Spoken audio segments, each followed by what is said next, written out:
Hey everyone, it's Mike with It's Pittsfield Tonight. It is Friday, February 27th, and I'm going to jump right into it. So I've received a lot of messages over the past several months now about how come I haven't done any videos like this? Am I coming back? What's going on? I generally take a break in the winter anyways, especially after an election season like we had last year. So that's one of the reasons, and there's another reason. But yes, I am going to continue, obviously, to do videos like this. But as many of you remember, towards the end of that election season, so I want to say October maybe, September or October of last year, I think it was October. It was before the November voting. And one of the things that was being discussed heavily all last year, for the most part, was a camping ban ordinance that Mayor Marchetti had proposed. And there was a private group that held a meeting, and I believed that that was an open meeting law violation, mainly because 6 sitting city councilors were in attendance, so enough for a quorum. And 3 of those 6 were also members of the Ordinance and Rules Committee that this ordinance was in front of. So before I filed that violation, which apparently ruffled some feathers with at least a couple of the counselors, I vetted it through quite a few people. So, but the Ordinance and Rules Committee, the chair of that was our Ward 6 counselor, Dina Lampiazzi. And I filed the open meeting law violation for both the Ordinance and Rules Committee, that subcommittee, and the entire council, because again, there were 6 city councilors in attendance. And that camping ban ordinance had been being discussed extensively. It was a big deal, as many of you that were following that stuff last year. I really truly believed that that was an open meeting law violation. Now, so I filed the complaint through the proper channels, which you go to the city clerk's office at the city hall and you file the complaint. They have X amount of days. It goes on the agenda. It goes back to the committee or subcommittee and the council, or but who you're filing the violation complaint against. Then they rule on it. After that, you have 30 days, if you do not agree with their ruling on it, to ask the Massachusetts State Attorney General's office to do an investigation on it. And as many of you know, I said I was going to do that, because when I filed that, it turned into this nasty, very personal thing, which it was never intended to be. Again, I vetted that through several sitting city councilors at the time, who are still there, and other people in politics. Now, I reached out to them and talked to them, and it was confidential, so I'm not going to throw names out there, but I was a little upset when I was being ridiculed by the Ward 6 counselor, Dina Lampiazzi, who was saying I did it for political reasons. And I think that was because another person also filed a complaint, which was not with me. And that was someone who was running for city council, Karen Kalinowski, who is a friend of mine. But I didn't find out Karen filed an open meeting law violation complaint till I got an email from the city clerk's office confirming that my complaint was added to the agenda. And it said, the email, when I opened it, it said Michael and Karen. And I went, Michael and Karen? I thought that was really weird that we were put together. And I called Karen Kalinowski. I said, is you filed a complaint today or yesterday, whatever it was? And she said, yes. And I said, oh, man, I didn't go down and file a complaint with her. I thought that was really odd. But anyway, Counselor Lampiazzi suggested that it was some political motivation. Now, what the political motivation could be, I don't really know, because the funny part of that was former Counselor Kalinowski was on the opposite end of that as I was. I was against the camping ban ordinance. She was for it. So I really didn't understand where she was coming from, but I went back and forth on our local publications Facebook page, their local paper's Facebook page, with a city councilor at the time who was part of the reason why I filed that violation, saying it was a great meeting, both sides made a lot of headway or something like that. I included screenshots of her saying that with the complaint, and she vehemently denied ever saying that on record at that meeting. And Counselor Lampiazzi, who was the chair of the Ordinance and Rules, decided not to use those in screenshots. She said they're not relevant, which I thought, what? That's exactly what she said. But anyway, it really upset me that some of her colleagues didn't also speak up and say, hey, we talked to Mr. Daly about this. And, I had to agree with him that, I'm not sure there was a violation there, but, because all of them, nobody said that they believed 100% there was a violation. But the counselors I spoke to said, when I asked him, am I overlooking something? Am I missing something? And they said, no, there's a really good chance that this is against the rules. It looks like it very well could be a violation. And I said, that's what I thought. That's absolutely what I thought. I took it very serious, and it was just shrugged off as, how dare you question us? She kind of chuckled and laughed the way she, at that hearing, it really upset me. And again, it upset me that nobody spoke up that I spoke to. And I get nobody wants drama here like that with their colleagues or whatever. So that's, that part did bother me, but that's where it went. So when it came time, that time frame was up that I could ask the Attorney General's office to look into that. I decided not to. The election had already taken place, and when I looked at, for one, the headache it gave me, the way Counselor Lampiazzi and another former counselor treated it and talked about me, I said, I don't care. And I said, and at the end of the day, look, 85% of the registered voters don't even vote in these elections, so they don't care. So why put myself through this for what? So I just let it go. I didn't want to deal with it.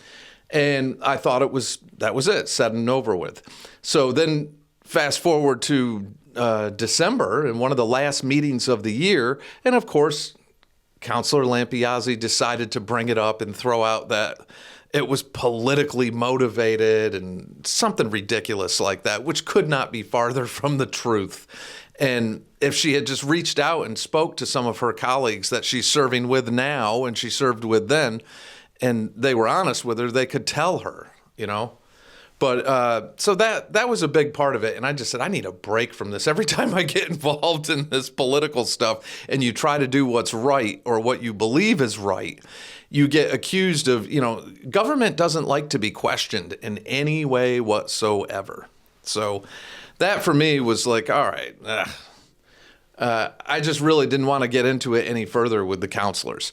I still will cover like election years. I did that last one, and it was thanks to the people that donated. I did a fundraiser so I could spend that month and a half doing interviews, and I was able to get a ton of interviews done, and it was a lot of work, and I thank everyone who donated to the fundraiser so I could do that.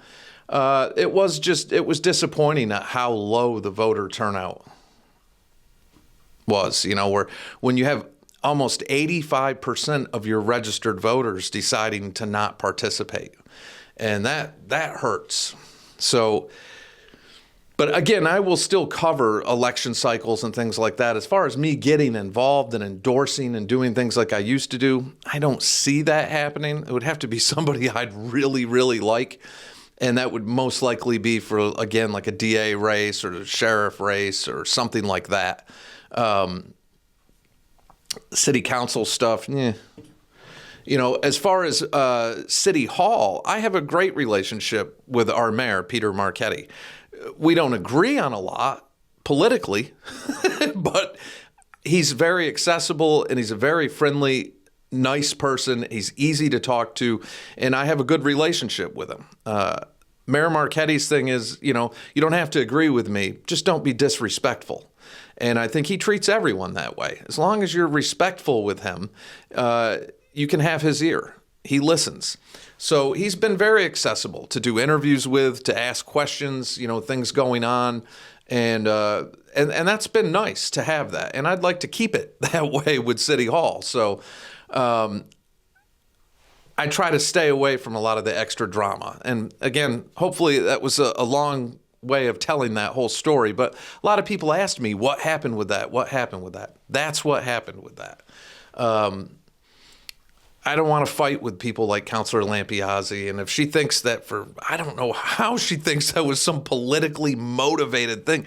I tried several times to sit there and think, what could the motivation be? She was referring to former Councilor Kalinowski, who was running for election, but we were on opposite ends of that camping ban ordinance. So it was confusing. It was very confusing. But that's neither here nor there anymore. That's over with. The camping ban ordinance, I believe, has been scrapped. I'm not positive on that, but I believe that's all said and done, and they're taking a different route with that. And I enjoy working on the positive stuff, working with our business owners, working with a lot of our local nonprofits. So there's a bunch of cool stuff coming up. As many of you know, I've been doing a lot of stuff with Melissa Fawcett, who owns Ready, Set, Learn and Ready, Set, Play in Pittsfield. Ready, Set, Learn preschool. I learned so much. Anytime I work with a business, I learn a lot about them.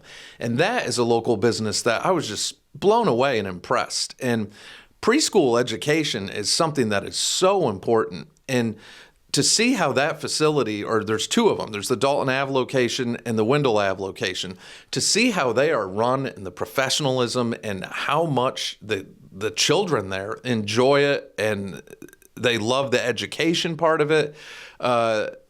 Some of you might have seen, I was able to interview a couple of the students there, which they were adorable little kids and really smart and sharp. And you can just see that type of environment and that type of preschool, how important that is to socializing, to early education, to all those things. Those are really important things, and what a great facility.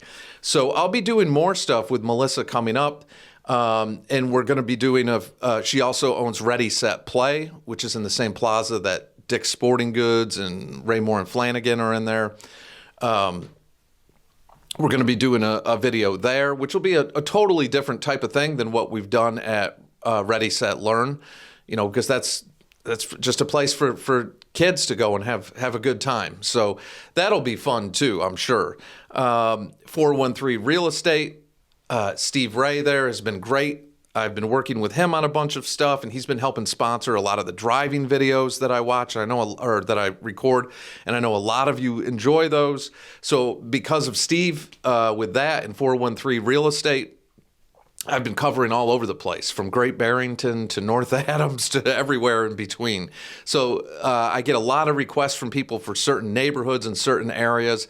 And I will continue to do that. And funny enough, I get people who are thinking about moving back to the area that used to live here, or their family was from here, and they have sent me requests for certain neighborhoods and certain areas. So a huge thank you to Steve Ray at 413 Real Estate. And I'm lucky to have both of them on board as businesses that I'm working with.